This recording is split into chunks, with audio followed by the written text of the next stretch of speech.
Señor, gracias por este día. Gracias porque una vez más nos permites acercarnos a tu palabra, Señor.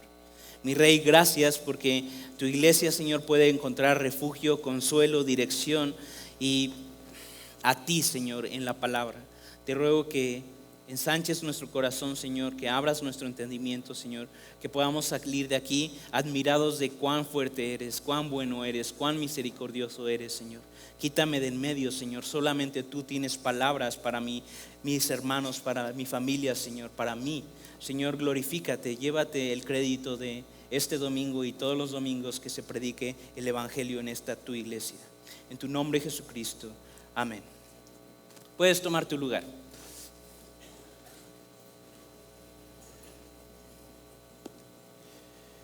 Muy bien, para empezar vamos a tratar de trazar el texto, dividir el texto. Esto nos va a ayudar bastante para entender el mapa del sermón.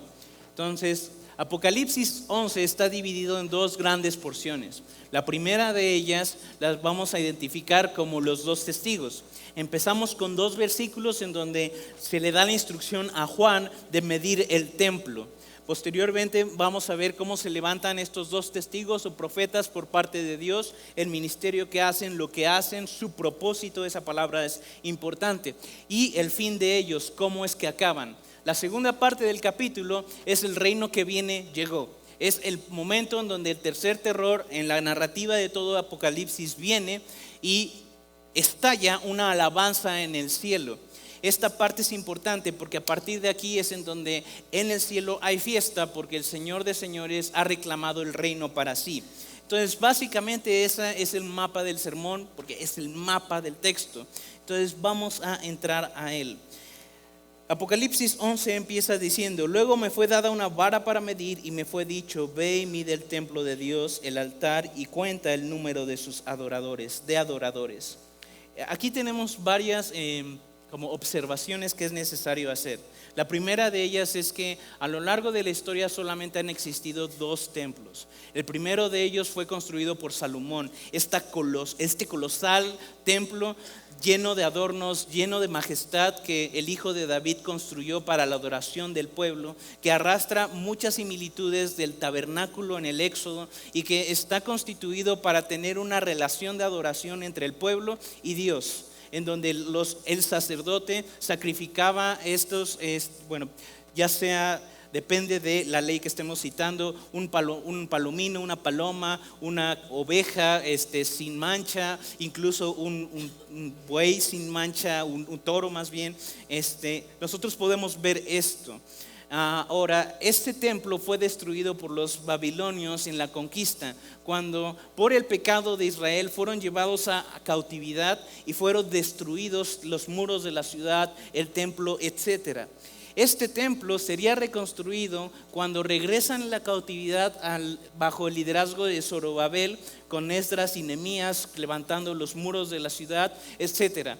Y este mismo templo sería ampliado más adelante por Herodes el Grande, y es el templo en el cual caminaría Jesucristo. Es el templo en el cual él diría: ¿saben qué? Destruyan este templo y yo lo reconstruiré en 3 días. Ese templo fue destruido en el año 70 por Roma. Nosotros sabemos que hay una gran persecución en estos años 69-71 por parte de los romanos, y este templo hoy por hoy no existe.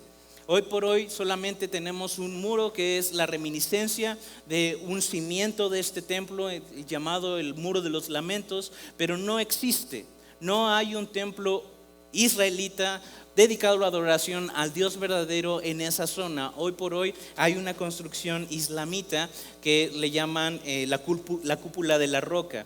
Entonces, cuando nos acercamos a este verso, necesitamos entender al menos 2 elementos. Uno es, creo yo, más importante que el otro. Podemos acercarnos al texto y decir: ¿sabes qué? Se está refiriendo a un templo reconstruido. Este templo que al inicio de la gran tribulación, en donde el anticristo todavía está disfrazado como un pacificador, va a dar permiso de una reconstrucción del templo, y el sacrificio continuo va a ser restablecido, etcétera, etcétera. Podemos estar hablando de ese templo. Quizá podemos estar hablando de una medición física en donde Juan tenga que ir al templo y medir el templo, el altar y contar a los adoradores. El segundo elemento, y creo que es el más importante de estos dos versículos, es el tercer punto, el número de los adoradores. No está refiriéndose a la iglesia. La iglesia, recuerda, para este momento ya zarpó, ya fue arrebatada con el Señor. El ministerio de los 144,000 judíos ya está en acción. Ellos están predicando el evangelio, y las personas a las que les predican sí son a las naciones, pero primeramente son al pueblo de Israel. Ahora, quisiera darte esta nota en estos dos versículos iniciales del capítulo 11. Son de esperanza. Estos versículos, aunque suenan técnicos en cuanto a una persona tiene que hacer mediciones y contar personas, son de esperanza, porque se refiere a que sí habrá adoradores que invoquen el nombre de Dios en medio de toda esta tribulación. Sí va a haber personas que escuchen el mensaje de estos misioneros, estos 144,000 misioneros, que escuchen y se arrepientan y vengan a Cristo. Y no solamente de las naciones, sino del pueblo de Israel. Estos dos versículos nos muestran una fidelidad sólida por parte de Dios, en donde aún ahí, al final de la historia, al final de las cosas, Dios sigue teniendo misericordia de su pueblo, sigue siendo fiel a sus promesas y sigue salvándoles, sigue invitándoles a voltear su rostro hacia Él. Este texto es bien importante y aunque son dos versículos, nos da esperanza, no solamente a la iglesia, sino esperanza a nuestros históricamente hermanos mayores, los israelitas. Esto es algo bueno. En medio de la circunstancia, en medio de todo el caos, en medio de todo este apocalipsis, literalmente Dios está guardándose adoradores que le busquen. Ahora, un comentario que es necesario es que nosotros quizá hemos, por películas como Left Behind y cosas así, pensado que una vez que la iglesia es arrebatada, todo lo demás solamente es juicio, destrucción, y todo aquel que se quede simplemente ya no tiene esperanza.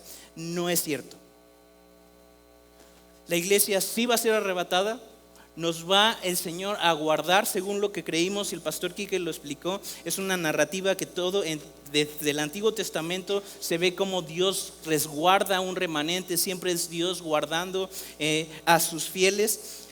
Aún en eso, nosotros podemos ver que Dios está extendiendo gracia y misericordia a las personas y a las naciones, aún con el juicio sobre ellos.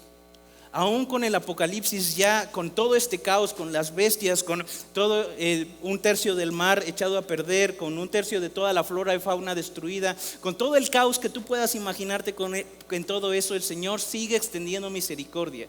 Y ese es uno de los ejes de esta predicación y de este texto. Nuestro Dios es un Dios fiel a su misericordia. Aún cuando toda su ira y toda su venganza está a punto de ejecutarse, Él sigue teniendo misericordia. Ahora, mi comentario para ti y para mí hoy es: nos vemos muy ridículos cuando hoy, en el tiempo de la iglesia, cuando todo esto todavía no está ocurriendo, pensamos que el Señor no es capaz de perdonarnos. Y nos culpamos y empezamos a buscar como excusas y empezamos a crearnos nuestros sistemas religiosos en los que no, Dios, yo sé que tú me perdonas, pero déjame yo arreglarme primero yo. Y acudimos a N cantidad de soluciones menos el evangelio de Jesucristo. Nuestro Dios es un Dios constante, es un Dios que no cambia, y es un Dios que incluso en ese extremo extiende misericordia. ¿Por qué te engañas pensando que Él no tendrá misericordia de ti hoy? ¿Por qué te engañas pensando que no va a tener gracia para con tu matrimonio, para con tu paternidad, para con tu espacio en blanco hoy? Hoy te vengo a hablar de un Dios más grande del que nosotros mismos nos hemos hecho y hemos como encajonado. Ese es, creo yo, otra de los puntos de este texto.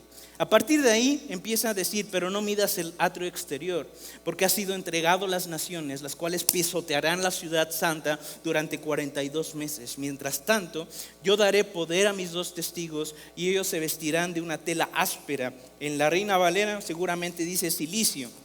Es una tela incómoda, es gruesa, es rasposa y tiene que ver con una señal de humillación, es una señal de humildad. En el Antiguo Testamento, estoy seguro, si lo has leído alguna vez, dice: y se vistió de cilicio y echó ceniza sobre su cabeza. Esta es la imagen de estos dos grandes predicadores que vamos a ver hoy o vamos a estudiar hoy. No predicadores relucientes, no, predicadores que están humillados delante de Dios en medio de un apocalipsis, clamando y llamando a las personas a arrepentimiento. Y no solamente eso, sino con un poder por parte de Dios. Ahora, todo esto, mis hermanos, me gustaría ubicarte. Si tú has hecho notas en toda esta serie, más o menos ya encontraste un patrón en Apocalipsis. Tenemos al principio de Apocalipsis la revelación de Jesucristo, la presentación ante Juan y unos mensajes a la iglesia. A partir de ahí empezamos con el desastre, en donde vemos un rollo que está sellado con 7 sellos, escrito por atrás y por delante, y cada vez que uno de esos sellos se abre pasa algo, una señal que tú puedes traducir como un desastre, pero realmente es una señal para que la humanidad voltee a ver a Dios, voltee a ver a aquel juez que ya viene. Y cada uno de esos sellos, estos 7 sellos contienen, es algo contenido, porque en el 7º sello empiezan a sonar ¿qué? 7 trompetas. Hoy estamos entre la 6ª y la 7ª trompeta. Cuando la 7ª trompeta suene, entonces vendrán las 7 copas de la ira de Dios. Entonces tenemos una estructura en donde tenemos los 7 sellos que contienen 7 trompetas que contendrán 7 copas. Y a partir de la última copa vamos a ver cómo empiezan las buenas noticias, porque es Jesús viniendo en su caballo blanco, en toda su gloria, en todo su esplendor, con tatuado en su muslo y escrito en su túnica: Señor de señores y Rey de reyes, presentándose victorioso. Tenemos capítulo 21 y 22 que son gloriosos: cielo nuevo, tierra nueva, etcétera. La conclusión, el fin de las cosas. Entonces, más o menos esa es la estructura de Apocalipsis, y hoy por hoy estamos entre la 6ª trompeta y la 7ª trompeta. Dicho esto, estos jueces no la tienen fácil. Estos jueces, estos profetas, jueces, testigos, vienen de hablar por parte de Dios a un mundo que se está quebrando, a un mundo que se está destruyendo, a un mundo en medio de una gran tribulación. La pregunta es: ¿quiénes son estos dos testigos? Y vamos a empezar a contestar esa pregunta primeramente con ¿qué van a hacer? Estos dos testigos tienen un propósito. Grábate eso. Si quieres ponerlo en letras mayúsculas en tus notas, ponlo de 10 colores. Tienen un propósito: predicar. La palabra profetizar en el Nuevo Testamento, creo que ya estamos acostumbrados a que tiene que ver con hablar verdad, no precisamente de adivinar o predecir el futuro. No, tiene que ver con hablar verdad. Y si me permites el comentario, ni siquiera en el Antiguo Testamento profetizar tiene que ver exactamente con predecir el futuro. Tiene que ver con eso, hablar verdad. Si tú sigues ese camino y no te vuelves de tus malos caminos y no volteas tu rostro a Dios, esto es lo que va a pasar. Ellos no predecían el futuro, ellos decían: esto va a pasar, esto es verdad. Cuando ellos cometieron un pecado, ¿qué pasó? La verdad, lo que habían dicho. En el Nuevo Testamento esto se acentúa más, pues en el Nuevo Testamento, tenemos a Cristo ya revelado, a Cristo ya encarnado, Cristo muerto y resucitado. Todo lo que está en el Nuevo Testamento, toda la profecía que está ahí, se trata de Jesucristo, hablar de Jesucristo. Estas personas, por lo tanto, no van a hablar de lo que vendrá, van a hablar de la verdad que ya vino. Su trabajo será predicar el Evangelio. Tú no puedes separar la predicación de la verdad sin el nombre de Jesucristo, porque Jesús es la verdad. Ellos estarán a cargo de ser el último esfuerzo misionero, aparte de estos 144,000 en la tribulación. En medio del apocalipsis, el Señor sigue llamando a la humanidad a reconciliarse con Él. Eso me parece fantástico, eso me parece simplemente increíble por parte de Dios. Y reta mi fe, realmente desafía lo que yo pienso del Señor en ocasiones, en donde quiero encajonarlo en que, híjole, esta vez ya la regué, ya no hay forma en que Dios arregle esto, ya no hay forma en que esto salga o tenga una solución. cuando nuestro Dios es un Dios grande en misericordia. Y creo firmemente que ninguno de los que estamos en este auditorio jamás vamos a poder entender qué tan grande es grande cuando Dios se refiere a sí mismo como grande en misericordia. Y esto solamente es un flash, es como son señales de cuán grande es su gracia para con nosotros. Entonces, estos testigos tienen el objetivo, el propósito de predicar el evangelio. Están predicando hacia un mundo que ya vio desastres. En primer lugar, un mundo que ya vio a la iglesia. ¿Estás de acuerdo? O sea, este mundo, aun cuando está en caos, en su historia, la marca de la iglesia de Jesucristo está ahí. Está predicándole o le van a predicar a personas que están viendo desastres por todos lados, incendios por todos lados, están viendo caos por todos lados. Y aún así Dios los embiste de tal poder para sacudir al mundo y decir: arrepiéntete. Ya no es tiempo de ponerle palmaditas en la espalda a alguien y decirle: el Señor te ama, el Señor te busca. Es que al Señor no le importa tu pecado, le importas tú. Ya no. El punto es crítico. Estos dos testigos están para sacudir la tierra, para sacudir a la humanidad con todas las facultades que vamos a ver que Dios les ha dado. Esto va en serio. Es necesario que te arrepientas, que te reconcilies con Dios ya. Ya está el juicio aquí. Reconcíliate con el Señor. Reconcíliate con el Señor. Y ese es el trabajo de estos dos testigos. Ahora, ¿quiénes son? Es bastante interesante los paralelismos o el espejeo que tenemos de estas dos personas. En primer lugar, creemos que son dos personas, dos predicadores, dos personas físicas, no dos grupos de personas. No podría ser la iglesia e Israel, porque la iglesia ya se fue. Es difícil creer que es Israel, porque Israel está en persecución. Son personas físicas. Ahora, ¿quiénes son? Permíteme este comentario. Lo que sigue no es dogmático. Lo que sigue no es algo de estos son. Simplemente hay razones bíblicas para pensar quiénes son. Y estas dos personas o son o representan cada uno a Moisés y Elías. ¿Por qué decimos esto? En primer lugar, las facultades y los milagros que se les conceden hacer son similares, por no decir iguales, a la identidad de los milagros que tenían estos dos personajes del Antiguo Testamento. Tenemos a Elías en 2 de Reyes 1, 10 al 12 en una escena bastante particular. No es esta escena súper gloriosa del Monte Carmelo, que sí tiene que ver con fuego, pero es otra en donde el rey, enojado con Elías, manda a buscarlo con una tropa de 50 hombres y su capitán, y Elías dice: no voy a ir con ustedes. Y Elías mismo manda que fuego consuma a este capitán y a esta tropa.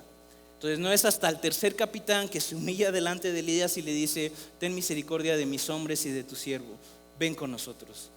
Cuando Dios le da a Elías la instrucción de ir y confrontar al rey.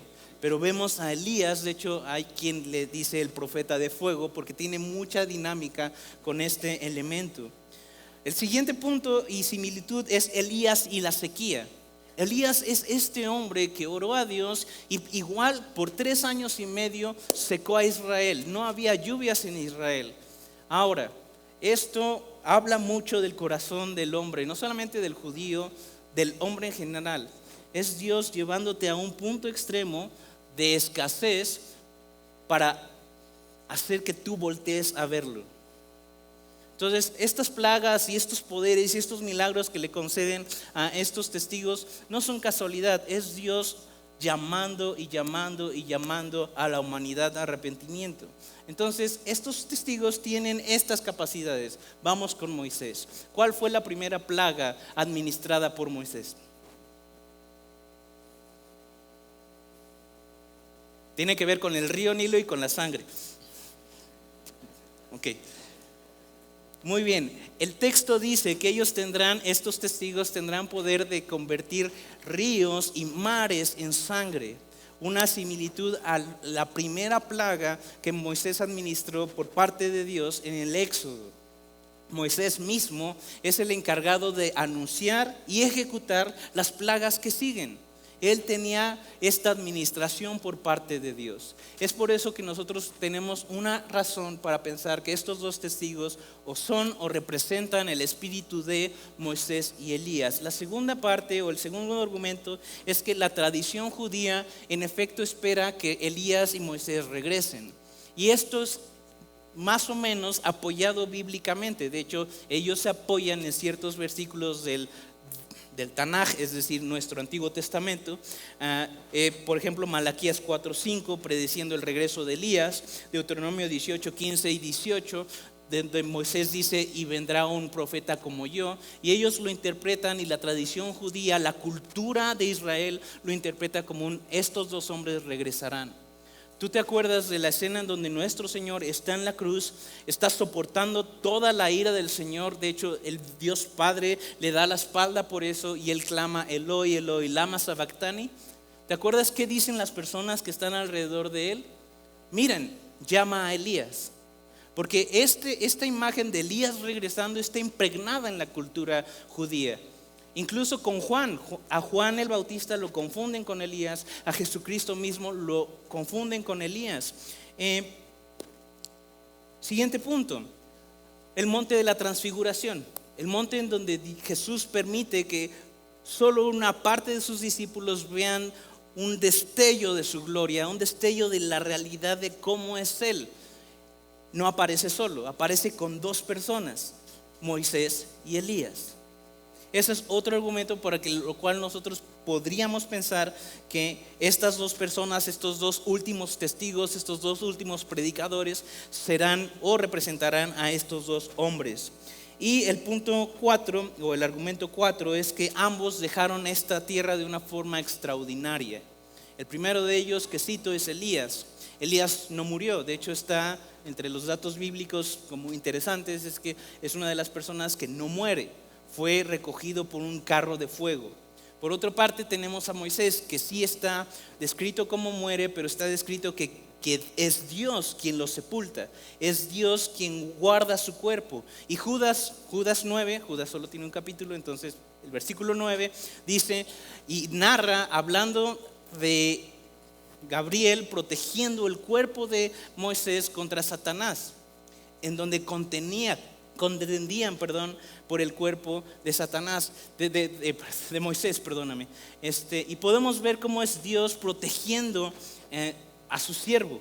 Entonces, esto, junto con todo lo que te acabo de decir, nos hace pensar y que tenemos pruebas o señales bíblicas para pensar que estos dos grandes predicadores serán Moisés y Elías, o al menos representarán a estos dos grandes personajes del Antiguo Testamento. Su poder, como ya he venido diciendo, es que sale fuego de sus bocas que consume a sus enemigos. Quienes quieran dañarles, así deberán morir. Ahora, quiero que veas muy bien esto. Su carrera profética o su carrera de predicación va a durar 3 años y medio. 3 años y medio en donde Dios les da las facultades para hacer frente al rechazo del mundo. Porque no van a ser bienvenidos, no van a ser abrazados, no van a ser seguidos, no van a ser celebrados. Estos dos testigos van a ser rechazados y Dios les da las facultades para poder hacer señales y tener cierta protección de sus enemigos. Esto es importante. Ellos van a poder cerrar los cielos, que no llueva, convertir ríos y mares en sangre, azotar la tierra con toda clase de plagas. Eso nos lleva al versículo 7, es uno de los puntos más importantes de este sermón. Cuando los testigos hayan terminado de dar su testimonio, léelo conmigo. Cuando los testigos hayan terminado su testimonio, entonces la bestia que sube del abismo, que es el anticristo, esta es la primera de 36 menciones de esta bestia en Apocalipsis, declarará la guerra contra ellos, los conquistará y ¿qué? Los matará. No antes. No antes, mis hermanos, cuando hayan terminado su testimonio. En otras palabras, cuando hayan terminado su trabajo, no antes. El Señor les protegerá, les proveerá hasta el punto en donde su trabajo haya sido concluido. No antes. Mi esposa dice que soy muy reiterativo, pero ni modo. No antes. Hasta que hayan terminado su testimonio. Y esto es importante, mis hermanos. Muy importante. Jim Elliot cita a Lou Timon, que es uno de los primeros o de los pioneros de las misiones modernas. Jim Elliot es aquel personaje, aquel misionero que va a Ecuador y entra a las selvas y es traspasado por una lanza, y es aquel que dice, es muy famosa su frase, que es: no es necio aquel que da lo que no puede retener para obtener o ganar lo que nunca va a poder perder. Este misionero cita esta frase y creo que me gusta más, de hecho, si me permites el comentario personal. La frase dice así: seré inmortal hasta que mi trabajo haya sido terminado. Seré inmortal hasta que mi trabajo aquí haya terminado. Esto debe de darte ánimo, hermano. Déjame decirte algo. Y esto no es para tomarlo y salir y hacer tonterías diciendo: soy inmortal, y cruzarte la calle sin ver. No, no es para eso. Es para que te des cuenta de que tú hermanito, si estás en Cristo, esto es para ti. Si tú no estás en Cristo, espérame, hay algo para ti más adelante. Pero si tú eres parte de la iglesia de Cristo, tú tienes un propósito. Tú ya no estás muerto y ya no vives para ti. Tus delitos ya no te gobiernan. Tu pecado ya no es tu Señor. Tú tienes un propósito. Tú existes para algo en esta tierra. Por algo hay un tú en esta congregación. Por algo hay un tú en la iglesia de Cristo. Tú sí tienes un propósito. Mi pregunta es: ¿qué estás haciendo? ¿Cómo estás llevando a cabo eso? Porque yo veo en la Biblia, esto es algo explícito en el texto, pero a lo largo de la Biblia sí veo al Señor protegiendo y proveyendo a sus siervos hasta que hayan terminado su trabajo. Mi pregunta, hermano, es: ¿a qué estás llamado? A Romanos 11:36, exactamente, sí. A dar gloria a Dios, sí. Para vivir, para publicar sus alabanzas, sí. Para publicar o hablar de sus virtudes, de aquel que te llamó de tinieblas a su luz admirable, sí. La pregunta es: ¿cómo lo estás haciendo? ¿Cómo estás ejerciendo esto? Si acaso una vez a la semana al menos te dices: ok, ¿para qué existo? ¿Y qué estoy haciendo realmente para cumplir mi propósito? No desperdicies el tiempo que se te ha dado. El Señor no te dará permiso de abandonar esta tierra hasta que hayas cumplido tu trabajo. Eso es cierto. Pero mi hermano, no pierdas el tiempo. Desgástate en lo que Dios te ha llamado a hacer. Que todas tus fuerzas se vayan en el propósito de Cristo. Que todo tu pensamiento, tus deseos estén alineados y siendo invertidos para el propósito que Dios te tiene en la empresa en la que te tiene, en la familia en que te tiene, en la comunidad en la que te tiene. Tú tienes un propósito. Cúmplelo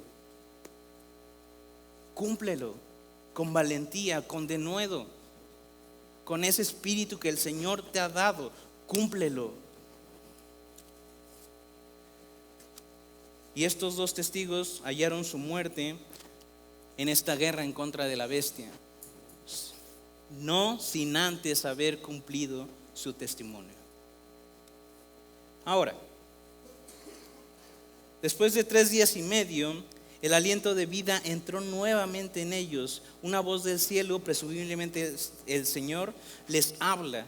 Pero antes de esto hay algo bien importante, muy interesante de hecho. El texto dice que el mundo en sí se puso feliz de la muerte de estas personas. Celebraron esto. Y como en el segundo servicio y el primer servicio y el servicio de ayer, necesito decirte esto: el mundo sí te odia. El mundo no está de acuerdo con el evangelio. Cuando el evangelio es predicado, el mundo lo interpreta como un tormento. No es hasta que Dios concede gracia a una persona para poder creerle que abre sus ojos a la belleza del Evangelio. Pero mientras eso no pasa, el mundo odia las cosas y los negocios del Señor. Hoy se ve más o menos maquillados creo es una muy buena palabra, con cierta diplomacia. Pero en este momento podemos ver cómo el mundo se alegra. Hay una fiesta global por la muerte de estos dos testigos. Después de toda su predicación, después de toda su entrega, después de todas las señales que ellos hicieron, hay fiesta en el mundo porque estas dos personas por parte de Dios murieron. Y se daban regalos los unos a los otros, dice. Hay una celebración, hay una humillación por parte de esta bestia y las naciones hacia ellos. Dice, todas las naciones, de todas las tribus, de todas las lenguas venían y veían los cadáveres para celebrar y se daban regalos los unos a los otros. Mi hermano, el mundo sí te odia.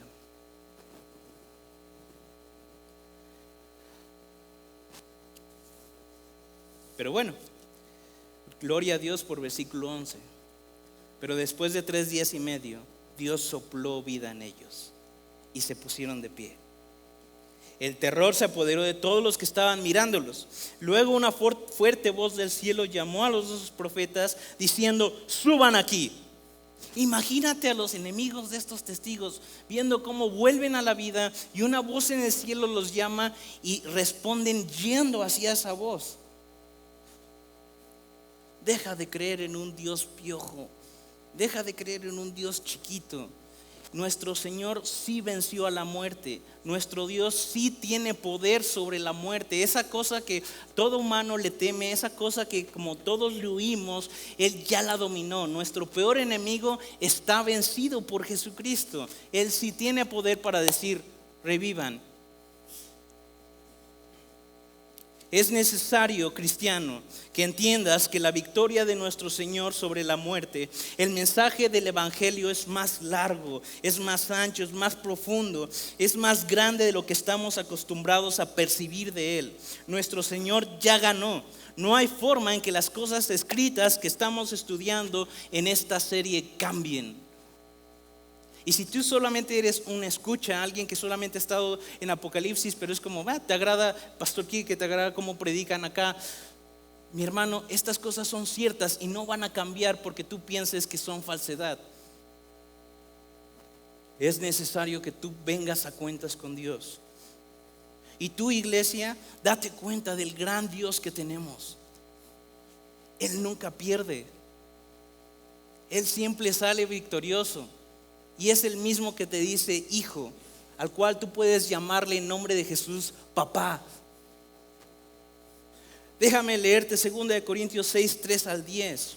Dice así, no damos a nadie en ninguna ocasión de tropiezo, para que nuestro ministerio no sea vituperado. Antes bien, nos recomendamos en todo como ministros, como siervos de Dios, en mucha paciencia, en tribulaciones, en necesidades, en angustias, en azotes, en cárceles, en tumultos, en trabajos, en desvelos, en ayunos, en pureza, en ciencia, en longanimidad, en bondad, en el Espíritu Santo, en amor sincero, en palabra de verdad, en poder de Dios, con armas de justicia a diestra y a siniestra, por honra y por deshonra, por fama, mala fama o por buena fama, como engañadores, pero veraces, diciendo verdad, como desconocidos, pero bien conocidos, como moribundos, mas he aquí vivimos, como castigados, mas no muertos, como entristecidos, mas siempre gozosos, como pobres, mas enriqueciendo a muchos, como no teniendo nada, mas poseyéndolo todo.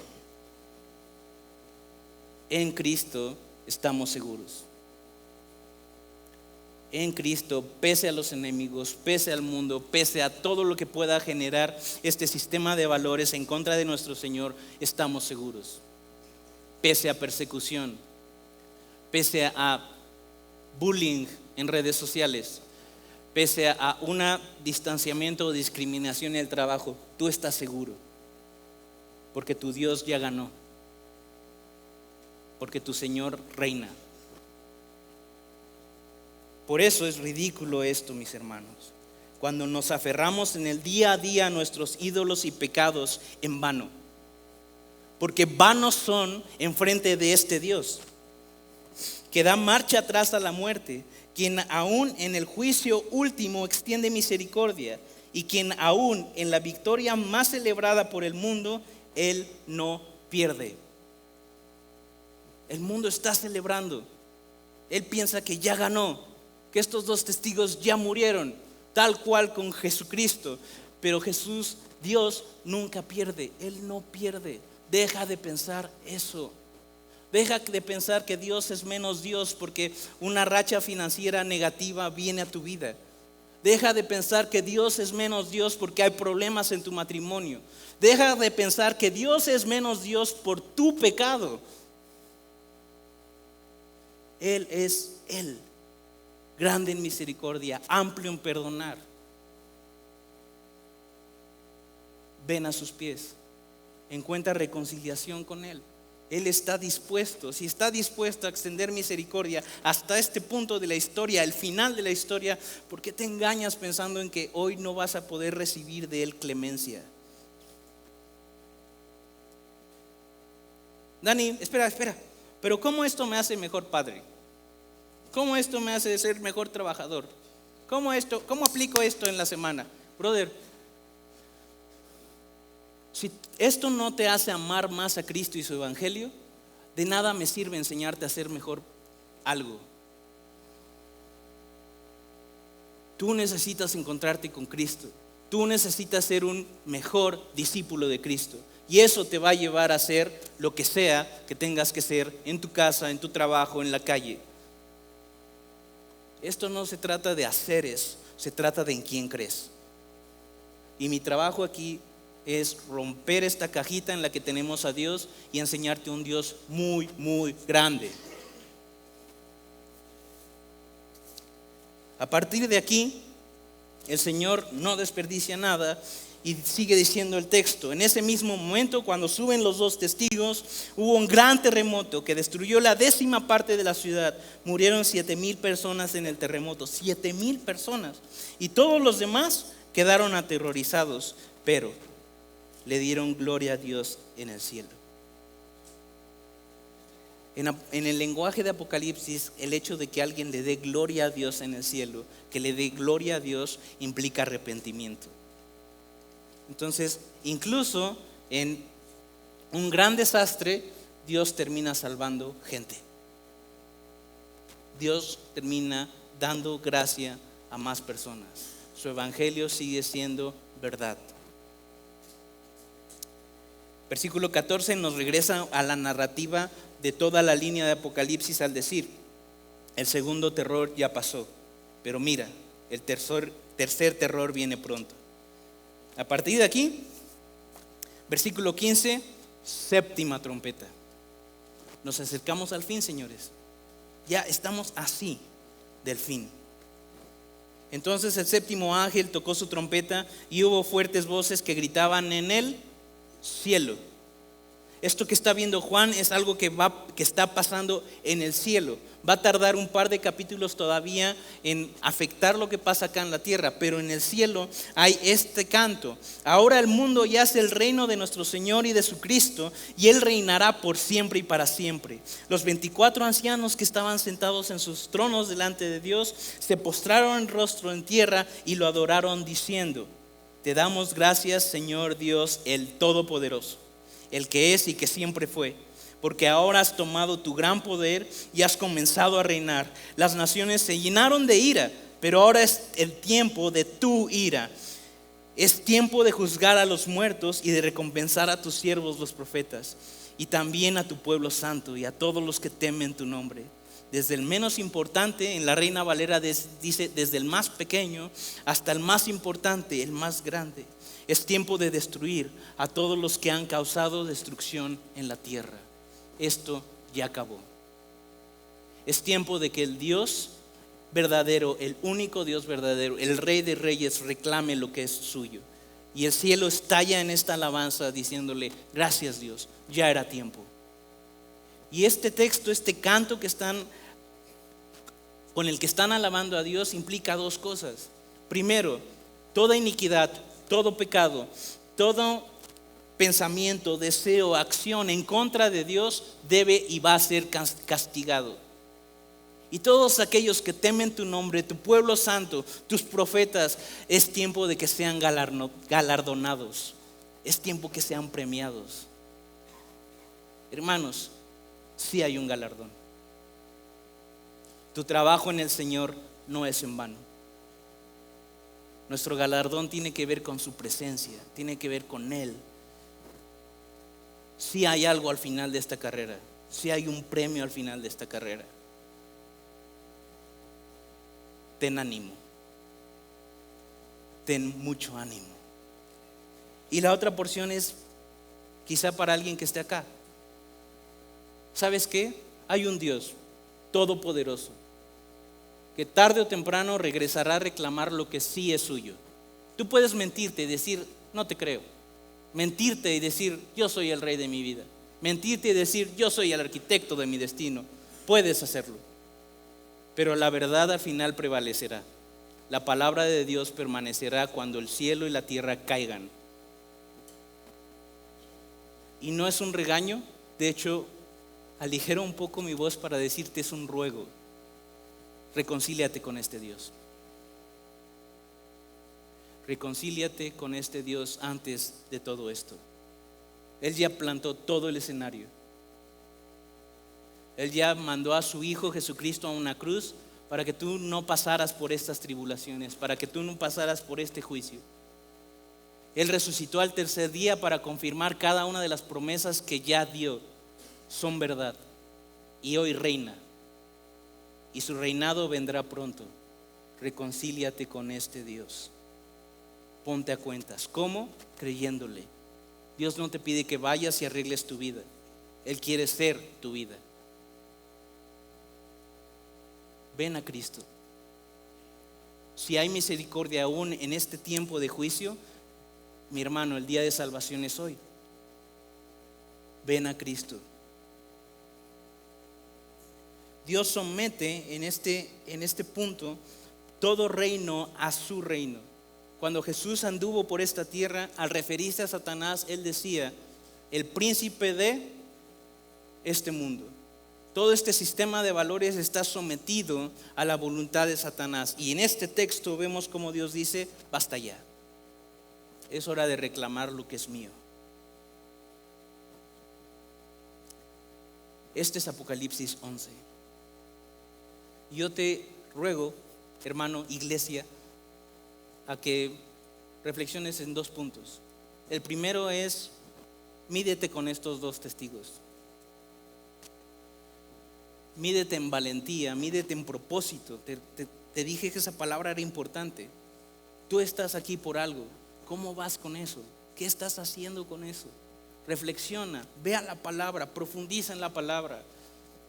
Y en intimidad con Dios, asincérate. ¿A qué estás llamado? ¿Qué estás haciendo por eso? Créele a un Dios verdadero, no a un Dios de papel. El siguiente punto es el siguiente. Jesús es rey. Él ya es rey. Tarde o temprano vendrá y reclamará lo que es suyo, pero Él ya es rey. La iglesia somos un destello de ese reinado. Si Jesús viniera hoy y cara a cara te viera, ¿qué cosa en tu vida, qué área, qué pensamiento, qué deseo, qué cosa en tu vida sigues reinando tú? Sigues decidiendo tú. Por favor, reflexiona en esto. Rebórtalo en tu grupo de conexión. Habla con esto. Y mis líderes, con todo el amor del mundo, capacítate para poder dar respuesta a lo que las ovejas que Dios te ha encargado vengan y te digan. Por lo demás, mis hermanos, versículo 19 dice esto. Después se abrió en el cielo el templo de Dios. Con esto vamos a iniciar la próxima semana, capítulo 12. Después se abrió en el cielo el templo de Dios, y el arca del pacto se podía ver dentro del templo. Ya no hay ningún velo, no hay ningún muro que pueda separar esto. La presencia de Dios está disponible. El Señor viene. Y con esto Salieron relámpagos, rugieron truenos y estruendos, y hubo un terremoto y una fuerte tormenta de granizo. El Señor viene y su iglesia lo espera. Hermano, inclinemos nuestros rostros, pongámonos a cuentas con Dios, con este Dios. Abre tu corazón, literal, pide que Dios te lo ensanche para empezar a creer en un Dios cada vez más latente, tan grande como Él dice ser, no como nosotros decimos que es. Y tú, insisto, si tú estás acá y tú no tienes una relación con Cristo, el Señor está dispuesto. Hoy es el día de salvación. No sé si mañana estés aquí, pero hoy es mi responsabilidad rogarte, reconcíliate con Cristo, reconcíliate con Dios. No es una religión, no es una viga que tengas que cargar, es el Dios del universo diciendo: quiero que seas mi hijo, quiero perdonarte, quiero estar a cuentas. Entonces, oremos. Mi Rey, Señor, gracias por esta palabra, Señor, gracias porque estamos seguros de que vendrá y pasará, Señor. Y mi Rey, glorifícate, Señor. Te rogamos como iglesia, Señor, que salgas a nuestro encuentro y nos des asombro de ti. Ya basta, Señor, de caminar, Señor, como los otros, Señor, confundiéndonos con el mundo, Señor. Danos de nuevo, Señor, danos valentía para cumplir el propósito de traerte gloria y darte gloria con nuestras obras, con nuestras palabras, en nuestro matrimonio, en cada una de las cosas que nosotros hagamos. Que tú seas Rey, que tú seas Dios, Señor.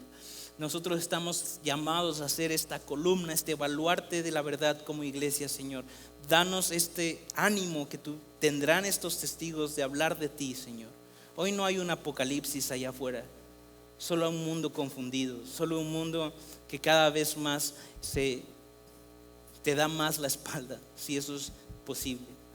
Y nosotros estamos llamados a ser estos heraldos que hablen de tus buenas noticias. Mientras tanto, Señor, en nuestra intimidad, revélanos tu gloria, muéstranos tu rostro. Señor, enamóranos más de ti. Que podamos salir de aquí pensando en cuán grande eres y cuán grande es tu misericordia, que alcanza aún justo antes del gran juicio. Señor, bendice a mis hermanos con esto y escucha sus oraciones, Señor. En tu nombre, Jesucristo. Amén. Quédate ahí, inclina tu rostro. Si tú quieres orar con alguien, los embajadores van a estar acá, van a estar dispuestos a hablar contigo, platicar contigo, guiarte en oración. Cuando hayas terminado, levántate y adora con nosotros.